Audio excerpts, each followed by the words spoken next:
కాకినాడ జిల్లా పెదపూడి మండలం గండ్రేడు బీసీ కాలనీలో పారిశుధ్యంపై అవగాహన కార్యక్రమం నిర్వహించారు. పంచాయతీ కార్యదర్శి Lakshminarayana, communal resource person Radha, పారిశుధ్య సిబ్బందితో కలిసి ఇన్ఛార్జ్ ఎంపీడీఓ మేడపట్టి సత్యనారాయణ రెడ్డి ఈ కార్యక్రమాన్ని చేపట్టారు.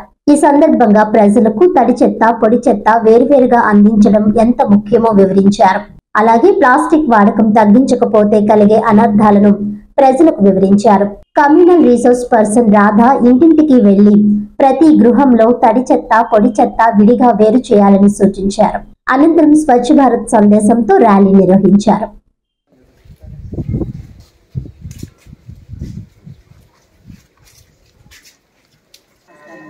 ఇప్పుడు మనకి ఈరోజు మన గండ్రేడు గ్రామానికి చాలా సార్లు మేము కార్యదర్శి గారు నేను రావడం జరిగింది. కొత్తగా మనకి సిఆర్పి గారు కూడా ఇంటింటికి తిరిగి తడి చెత్త, పొడి చెత్త అన్నది వేరు చేసే విధానం మీకు తెలియజెప్పడానికి గవర్నమెంట్ నియమించింది.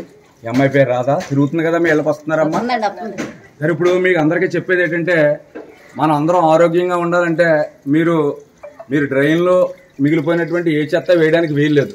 తడి చెత్తనేమో మీకు రోజు ఖచ్చితంగా పట్టుకెళ్తున్నారు కాబట్టి డస్ట్బిన్లో వేసుకోండి. పొడి చెత్తను మాత్రం ఖచ్చితంగా మీరు ఒక బస్తాలో వేసుకుని వారానికి ఒకసారి ఇవ్వండి, వాసన రాదు కాబట్టి. అది తీసుకెళ్ళి రీసైకిల్కి ఇచ్చేస్తాం.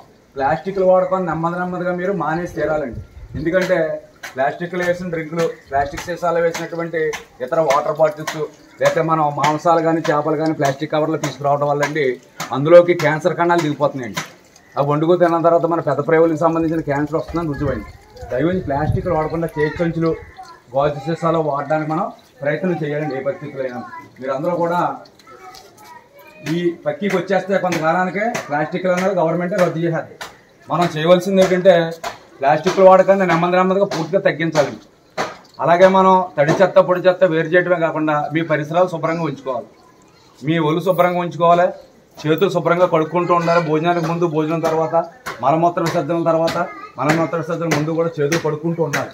కాబట్టి మీరు ఖచ్చితంగా మీ శరీరాన్ని శుభ్రంగా ఉంచుకోవాలి, మీ ఇల్లును శుభ్రంగా ఉంచుకోవాలి, మీ వీధిని శుభ్రంగా ఉంచుకోవాలి, గండ్రేడు గ్రామాన్ని మొత్తం శుభ్రంగా ఉంచుకోవాలి.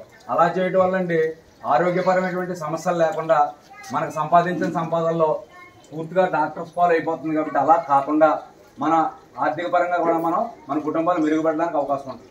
అలాగే మీరు పౌష్టికమైనటువంటి ఆహారం తీసుకోవడం, పురుగు మందులు, అలాగే రసాయనిక ఎరువులు జల్లినటువంటి ఆకుకూరలను కానీ ధాన్యాలను కొంచెం అవాయిడ్ చేసి ప్రకృతి సిద్ధంగా పండించిన ధాన్యాలు కానీ, లేకపోతే మీ ఇళ్లలో పండించుకున్నటువంటి ఆకుకూరలకు కొంచెం అలవాటు పడండి.